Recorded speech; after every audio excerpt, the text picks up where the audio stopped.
Bonsoir à tous, ravi de vous retrouver pour le 19h à la une ce soir. Drame de route, 2 morts, 30 blessés. Bilan du renversement d'un autocar ce matin à l'entrée de Kénitra sur l'autoroute. L'autocar transportait des femmes employées dans une ferme de fleurs d'oranger. Les développements dans un instant.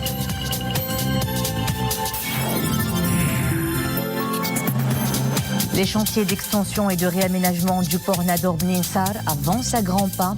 Objectif, accompagner la dynamique économique de la région.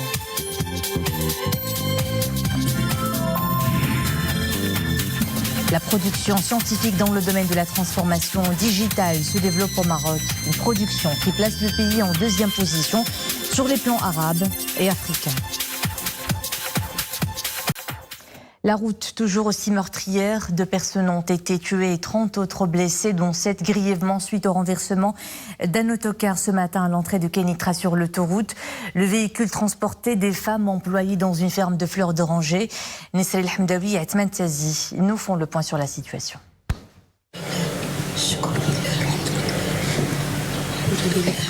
Les ouvrières agricoles qui étaient à bord de l'autocar renversé étaient à milieu d'imaginer que leur voyage de Tifelt à Kénitra allait tourner au drame. Avant 7 h du matin, le véhicule a foncé dans une forêt à l'entrée de la ville de Kénitra pour finir à la renverse. Le lieu de l'accident porte encore les traces d'une journée normale de dur labeur pour ces cueilleuses de fleurs d'oranger, mais qui n'en était pas une. On ne sait pas ce qui s'est réellement passé. Tout allait au mieux. Tout le monde à bord était de bonne humeur.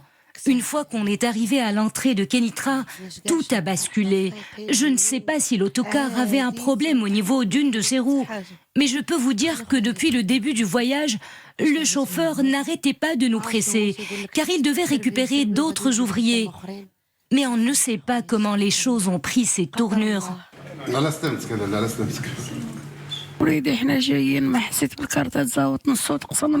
véhicule roulait quand soudain il a foncé vers l'avant pour se renverser. Je me suis fracturé le pied. Nous avons été éjectés du véhicule de manière violente. Tout au long du trajet, nous n'avons pas cessé de mettre en garde le chauffeur contre l'excès de vitesse. Pour lui, il devait faire vite pour aller chercher d'autres ouvriers.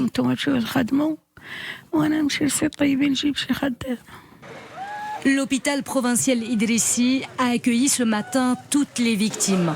2 d'entre elles ont succombé à leurs blessures. Les 30 autres présentent des blessures plus ou moins graves. Les arrivés décédés. وكان 4 الحالات اللي شويه plus ou moins grave. وحده فيهم دخلت للبلوك وإلا a été pris en charge par le traumato وغنصيفطوها للرباط pour problème vasculaire. Les 3 autres des fractures راه غادي يصاوبهم ان شاء الله نكون مزيان. البقيه كلهم دي blessés légers. Une enquête a été ouverte pour élucider les circonstances exactes de cet accident. Il se posait la question bien des semaines, la réponse leur est enfin parvenue. Les employés du secteur de la restauration peuvent bénéficier de l'indemnité forfaitaire financée par le Fonds spécial Covid-19. La Caisse nationale de sécurité sociale informe les restaurateurs qui ont temporairement arrêté leurs activités sur décision administrative que leurs salariés et stagiaires déclarés au titre du mois de février 2020 à la CNSS peuvent bénéficier de l'indemnité forfaitaire. Les affiliés concernés peuvent procéder à la déclaration de leur personnel avant le 7 de ce mois à minuit afin de permettre à leurs employés de bénéficier du paiement de l'indemnité à partir du 13 courant.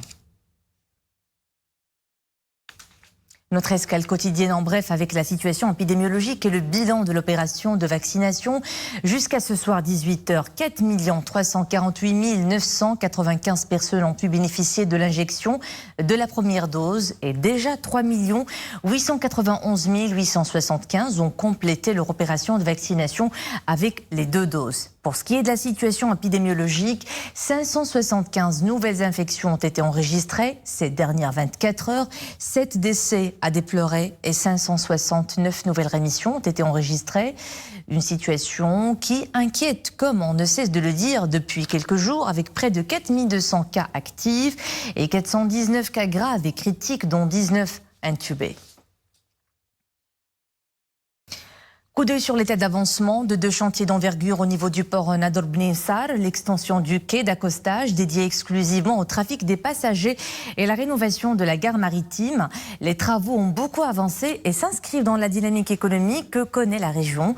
On en fait le point dans ce reportage de Hanan Arsalan, Rachid Latabi avec un commentaire de Mariam Missi. Comme ce ferry, ils sont des dizaines à transiter tous les jours via le port de Nador Bni Sar. Un trafic portuaire commercial, de pêche, mais aussi à voyageurs. Dans quelques semaines, ce quai en chantier sera capable d'accueillir des cars ferry aux dimensions titanesques. Les quais ont été prolongés, donc les navires qu'on va recevoir à passagers vont être des navires qui peuvent aller jusqu'à 200 mètres linéaires avec une capacité qui dépasse les 1000-1500 passagers par bateau. Des passagers qui auront le confort de poser valise dans un terminal moderne. En plus d'étendre son quai d'accostage, le port fait d'une pierre deux coups et donne un coup de neuf à sa gare maritime. Un réaménagement, une modernisation pour les accueillir, Inch'Allah, dans un meilleur climat et dans des meilleures conditions. Et ça permettra bien sûr à la gare de dépasser la capacité d'accueil des passagers, notamment des MRE, qui peut aller jusqu'à plus de 1 million. Faire de Nador une plateforme transit incontournable pour nos passagers, MRE résidents à l'étranger, et également faire du port de Nador un port qui répond aux conditions et aux normes internationales de transport et de transit des passagers. Un boost considérable après une année sombre durant laquelle le trafic passager et de véhicules a chuté de 70%. Un repli au moment où le trafic portuaire commercial a affiché une croissance de 2 à 3% malgré la pandémie. Ces chiffres à retenir concernant le secteur agricole qui bénéficiera d'une enveloppe de 4,5 milliards de dirhams programmée en soutien aux investissements privés au titre de 2021, une hausse de 7% par rapport à l'année écoulée. Cette dynamique se poursuivra au cours de 2021, dont le niveau d'investissement prévisionnel devrait dépasser 10 milliards de dirhams, marquant l'effet de levier généré par le Fonds de développement agricole. Les investissements agricoles réalisés et ayant bénéficié des différentes offres incitatives du fonds ont atteint 9,7 milliards de dirhams en 2020. Et le secteur bénéficie aussi des nouveautés technologiques. Dans la région Bni Mellal, les panneaux photovoltaïques permettent de pomper l'eau et de rationaliser son utilisation à des fins d'irrigation. Nous verrons comment dans ce sujet de Omar Jledi au Marambi. Concilier productivité et écologie, c'est désormais possible. Installés au milieu de ce champ, ces panneaux photovoltaïques en sont la preuve. Grâce à l'énergie solaire captée, ces terres sont irriguées au goutte à goutte.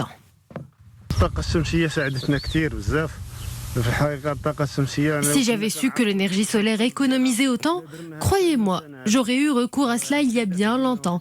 Depuis que nous avons introduit cette technologie, nous n'utilisons plus de gaz butane.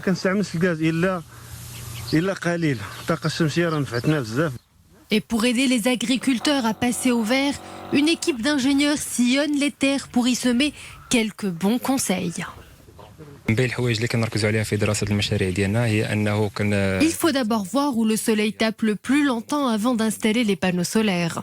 Les terres diffèrent les unes des autres. C'est un paramètre auquel nous faisons particulièrement attention. Il faut mettre toutes les chances de notre côté pour faire profiter les agriculteurs de cette énergie gratuite. L'agriculture absorbe 8% de la consommation énergétique nationale, principalement pour des besoins d'irrigation. De quoi inciter les acteurs de l'agriculture à opter pour des solutions teintées de vert, d'autant plus que l'ensoleillement au Maroc est de 3000 heures par an. Le Maroc, champion dans la production scientifique relative à la transformation digitale. Le pays se classe honorablement au 2e rang sur le plan arabe avec la production d'un total de 60 documents, juste derrière l'Arabie saoudite, mais loin devant l'Égypte ou encore les autres pays du Maghreb. Au plan africain, le Royaume est 2e derrière l'Afrique du Sud. Pour ce qui est de l'évolution de cette production scientifique marocaine sur le thème de la transformation digitale, eh bien, le Maroc est passé de la production d'un seul document en 2016 à 18 en 2020, soit un total de 33 documents en 5 ans. La différence est nette au plan régional, comme le montre le graphique. Et pour y voir plus clair, c'est le CNRST, le Centre national de recherche scientifique et technique, qui a étudié l'évolution de la production scientifique nationale dans le domaine de la transformation digitale. Et nous avons justement avec nous en direct par une technologie digitale, le Skype, la directrice de ce centre, professeure Jamil El Alami. Bonsoir madame, merci d'être avec nous. Ce positionnement du Maroc renseigne sur l'état des lieux de la recherche scientifique dans ce domaine, une recherche qui se développe visiblement et met le pays sur la bonne voie depuis les années 2000, qui marque le début de la digitalisation. Bonsoir madame, d'abord je vous remercie pour l'invitation. Je veux seulement positionner le contexte de ce travail. Comme vous savez, parmi les missions du CNRST, c'est la diffusion de l'information scientifique et technique et assurer la veille scientifique et technologique. Et c'est dans ce cadre que nous avons élaboré cette étude sur la production scientifique marocaine dans la transformation digitale, ou on l'appelle aussi la transformation numérique. Et on est très très bien classé donc à l'échelle de l'Afrique, puisqu'on est classé deuxième après l'Afrique du Sud, qui a publié 100 publications dans Scopus, et nous on est donc à 60 publications, et on est vraiment très très bien classé par rapport à nos voisins, l'Algérie et la Tunisie, qui sont classés en 9e et 7e position. Il faut dire que cet exploit de nos chercheurs qui ont publié ces travaux, je rappelle que ces travaux ont été publiés dans des revues qui sont indexées dans les bases de données bibliographiques qui sont très sélectives, Scopus et Web of Science. Alors, et cet exploit... Oui, madame. Oui. J'enchaîne avec ce chiffre. 60 documents produits en 5 ans entre 2016 et 2020, mais le gros des documents, 33, ont été produits dans la seule année 2020, durant donc l'année de crise sanitaire. En quoi vous justifiez ce constat ? Oui, je veux seulement ajouter que cet exploit est dû aussi aux efforts de notre ministère qui a contribué largement au financement de la recherche scientifique, et donc les chercheurs travaillent dans de bonnes conditions puisqu'ils contribuent à ils postulent à des appels à projets, et donc ils ont une recherche scientifique qui est financée.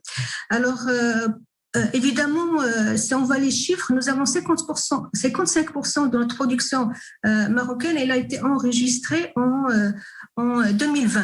Et qui dit 2020 dit automatiquement la pandémie et la crise Covid.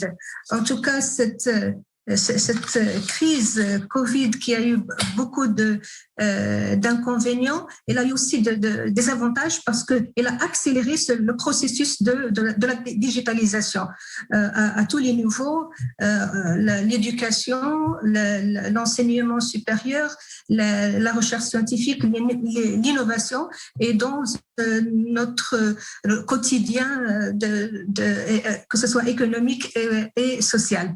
Donc c'est vraiment c'est grâce à cette crise sanitaire que la digitalisation a été vraiment développée et accélérée. Et parmi aussi les avantages de la pandémie, c'est qu'elle a confirmé l'intérêt des scientifiques et des chercheurs dans la prise de décision, et donc l'intérêt et l'importance de la recherche scientifique et de l'innovation. Voilà, cette crise sanitaire confirme justement la tendance de l'avenir, qui est la digitalisation. Professeur Jamil El Alami, directrice du Centre national de recherche scientifique et technique, merci pour cet éclairage.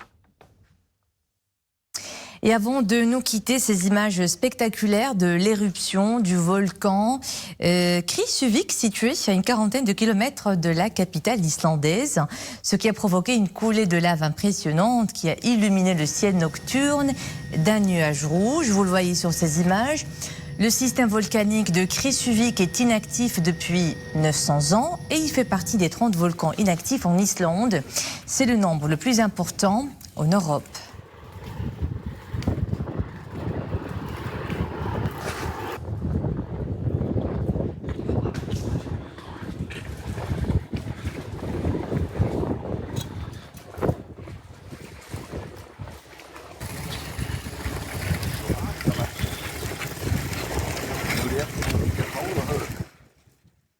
Et c'était le mot de fin de cette édition. Merci à vous de nous suivre. L'info est de retour à 21h avec Mariam El Oufir. J'aurai le plaisir de vous retrouver demain. Bon week-end.